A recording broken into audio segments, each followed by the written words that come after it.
your father was one of the few that was a serious guy, kind of a hitter, but also an earner, right?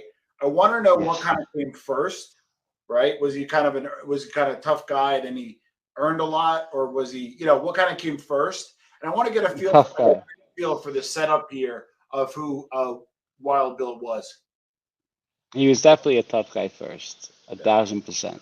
You know, like I said, when you start getting brought around as muscle as early as the age of 23, 24, maybe even younger, um, you know, in that life, that kind of pumps you up.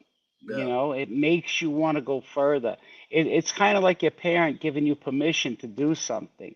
yeah, In that life, when you're around certain guys and they push violence on you, all you want to do is make them proud, yeah, whether they're your father or not. correct. Your skipper, it's your boss.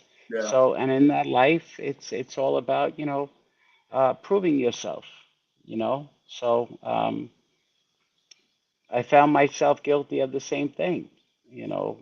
When he finally started bringing me around in 1990. You well, know.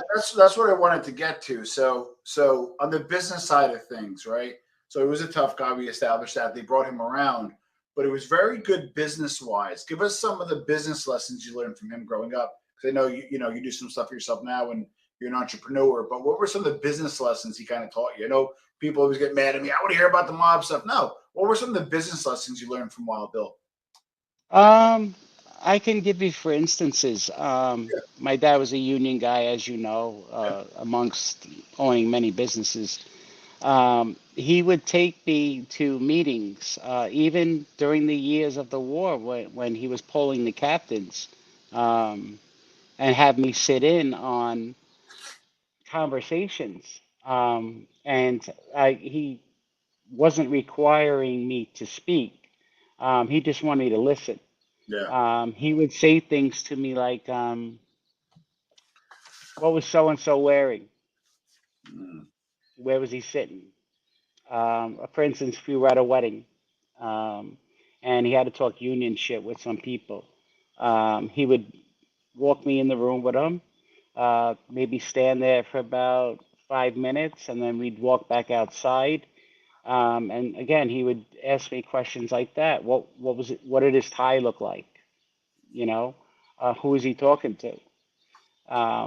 So, those were things that he instilled in me from jump, other than that the life was very treacherous, and that I had to give him my word that I would do exactly what he told me to do and not what I thought was the right thing to do, you know.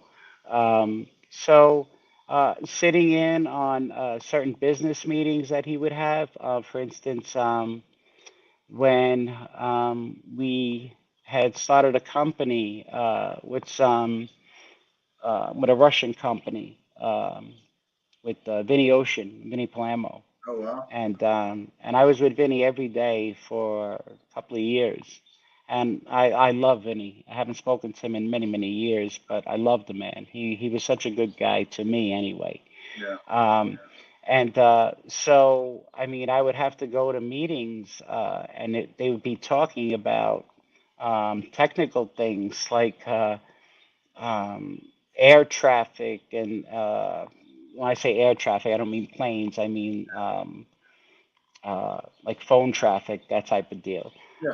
And then just listen to all this technical stuff. And I remember sitting there with Vinny and my cousin Georgie, Whitey's son.